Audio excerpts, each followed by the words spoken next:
have to say this is like very overwhelming. I used to work this room for the AIDS Foundation Gala. My boss, Larry Giddings, is at my table tonight, and I used to run the auction.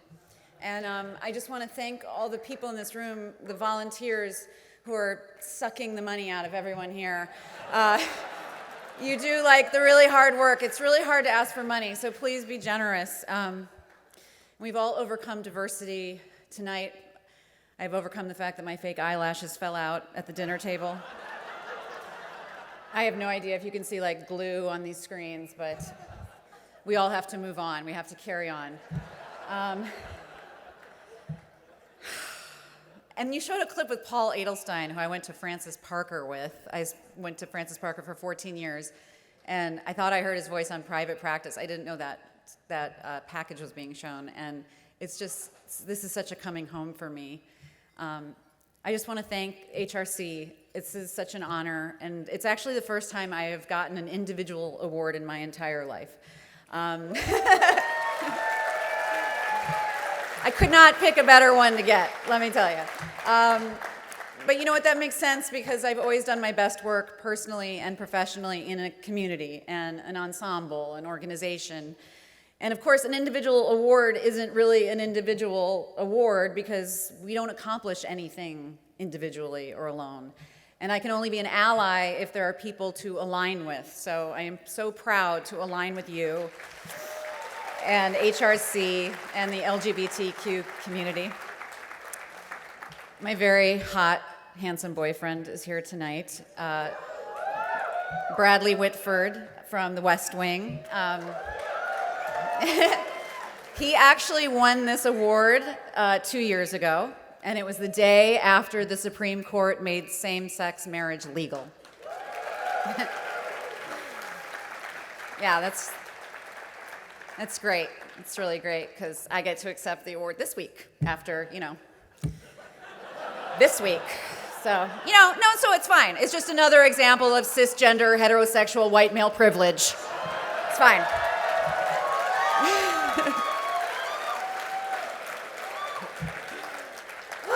But this really is surreal. Seriously, a week ago today, Bradley and I were in North Carolina campaigning for Hillary and fighting against the transphobic bathroom law, HB2. And I have to say I am heartened by the win of the governor there. That's a huge deal.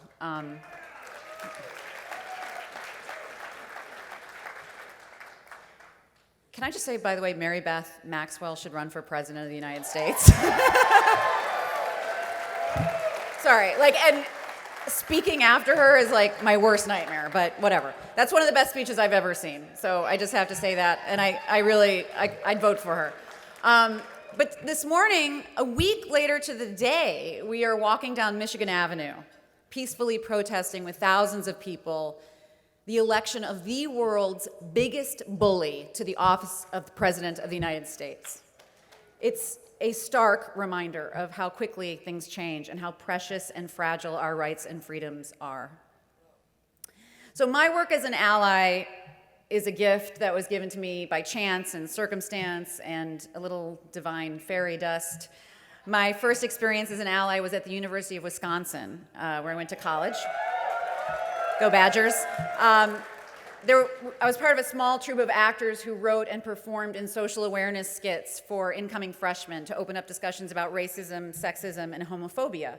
And I have to say, by the way, I hate that word, homophobia. Morgan Freeman said it perfectly. He said, it's not a phobia, you're not afraid, you're an asshole.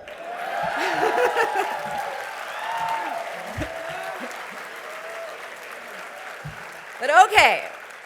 We'll use it in this context. But we just depicted a scene where you get to college and you find out that your roommate is gay. And of all the subjects that we covered, this was the one we got the most pushback on.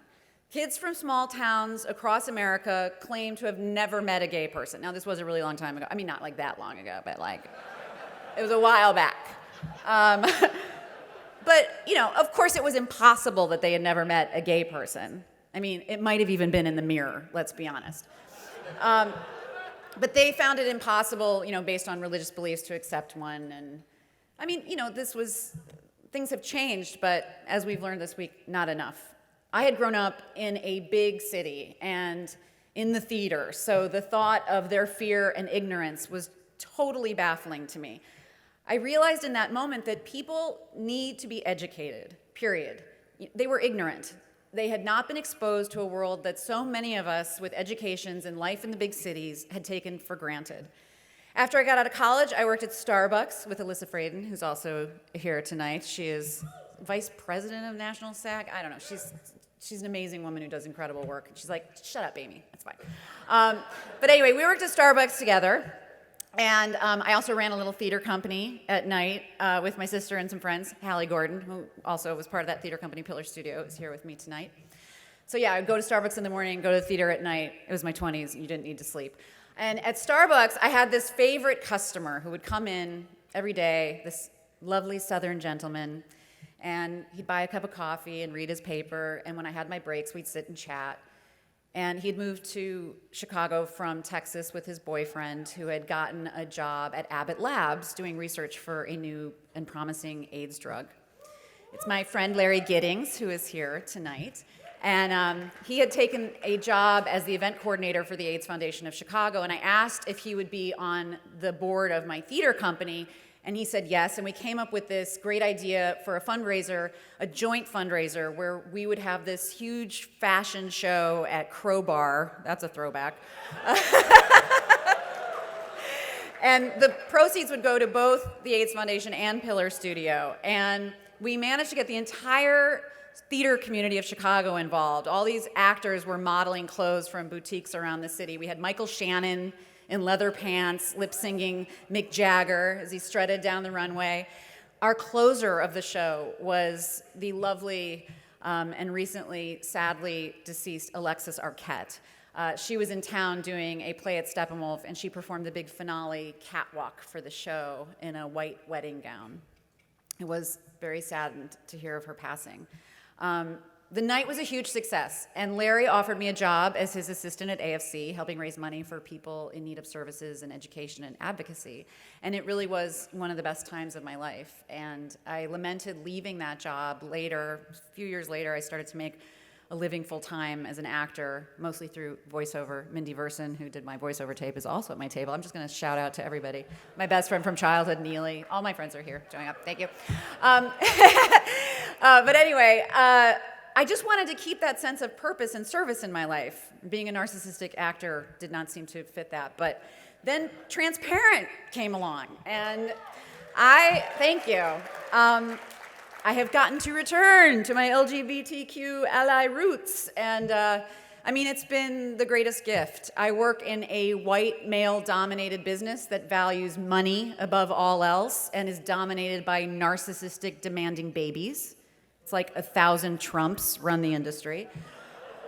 Yet, I am on a show run by a 50-year-old queer woman that's also written by her older gay sister and tells the story of their real-life trans parent who happens to be here tonight, the real-life one. Carrie Soloway is here. I did not know she was going to be here. Really amazing for me to have her here.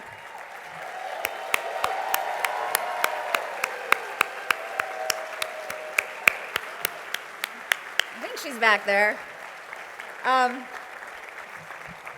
Anyway, she's played by a 70-year-old man. I mean, these things are unheard of in Los Angeles. And, of course, there's also Alexandra Billings, who plays Mappa's best friend, a fellow Chicagoan and one of the best actresses I've ever been blessed to work with. She also happens to be trans and in her 50s. Oh, and did I mention that every director for season 3 was female, with one exception, our trans male director, Silas Howard.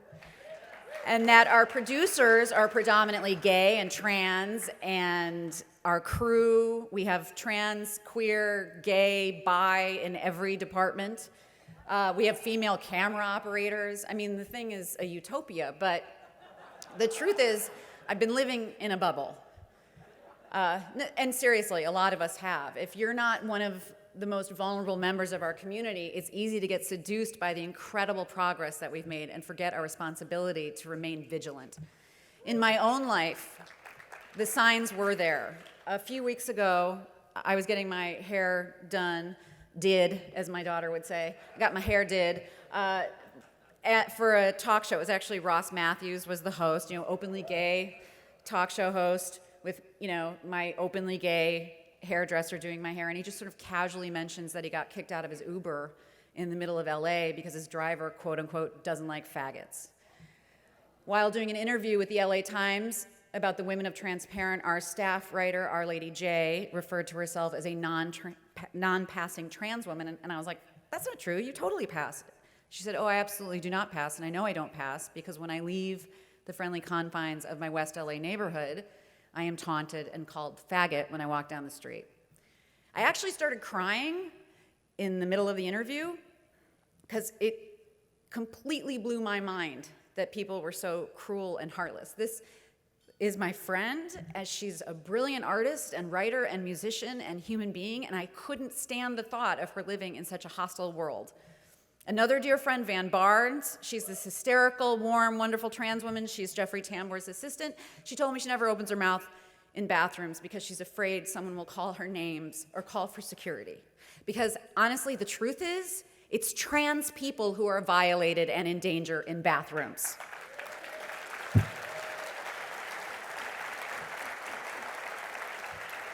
So I was aware that despite the gains in love and acceptance and legislation in the world, we had a long way to go, but I still felt comforted by the fact that we were ultimately moving in the right direction and we were going to have this Democratic president who would appoint Supreme Court justices who held up laws and LGBTQ freedom and protection because there was just no way this belligerent pussy-grabbing bully and his despicable gay-hating, conversion therapy-loving sidekick were going to be elected. We were safe. Until we weren't. That bubble burst so hard and so loud that my ears are still ringing.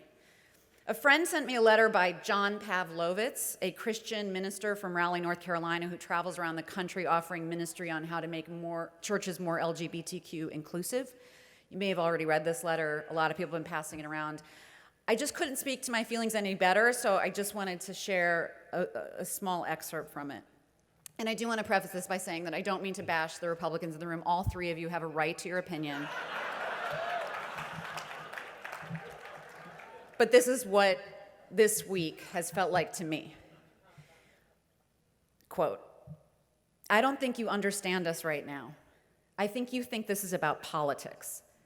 This has never been about politics. This is not about one candidate over the other. It's not about one's ideas over another.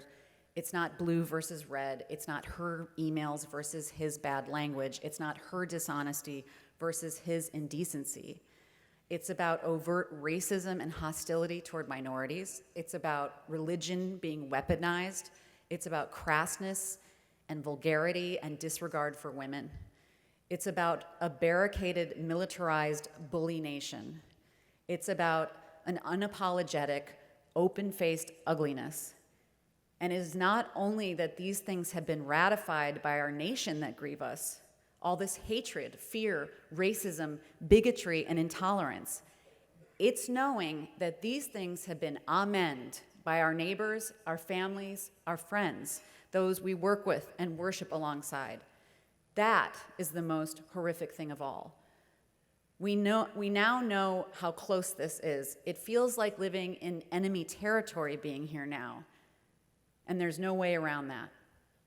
Grief always laments what might have been, the future we were robbed of, the tomorrow that we don't get to see. And that is what we walk through today.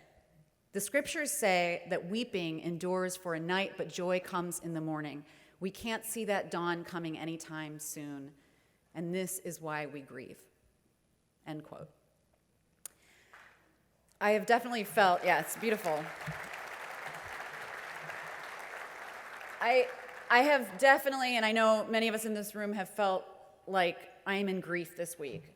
I thought about the Kubler-Ross model of 5 stages of grief: denial, anger, bargaining, depression, and acceptance. I kind of bounced around all of those all week. But I also realized that there really should be a 6th stage of grief: action.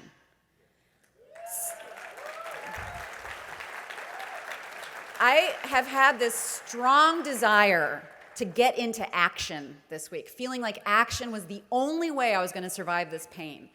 That is why it is so meaningful to be here tonight, to be surrounded by people who have always been in action. Well before the madness of this week, HRC has been in action, and you are who we look to now for guidance and instruction and comfort. I was truly comforted by HRC President Chad Griffin's post-election statement, which included, "To every LGBTQ person across the nation feeling stunned and disheartened and questioning if they have a place in our country, today I say this: you do. Don't ever let anybody tell you otherwise. Be bold, be strong, and continue to stand up for the principles that have always made America great." That's what I wanted to say to all of us who were denied rights when this country was formed and have worked so tirelessly to attain them. We have a place here, and we're not giving it up, not now or ever, and we will get through this, and we will do it together. I cannot tell you what it means to be acknowledged for my work as an ally by such an incredible organization, but after this election, I know that I haven't even touched the level of participation where I need to be, where we all need to be. So I will accept this award, but I will use it as a reminder of this week and how important it is that I not get comfortable in that bubble, a reminder that I must move out into the world as much as possible and do whatever I can for those I am aligned with in my heart and soul, a reminder of all the work the Human Rights Campaign has done and of all the work it has yet to do. It means more than I can express to be in this room at this moment with each and every one of you. Action, this is my boyfriend's quote, action is the antidote to despair. I am ready for action, and I know you are too. Thank you again for this great honor.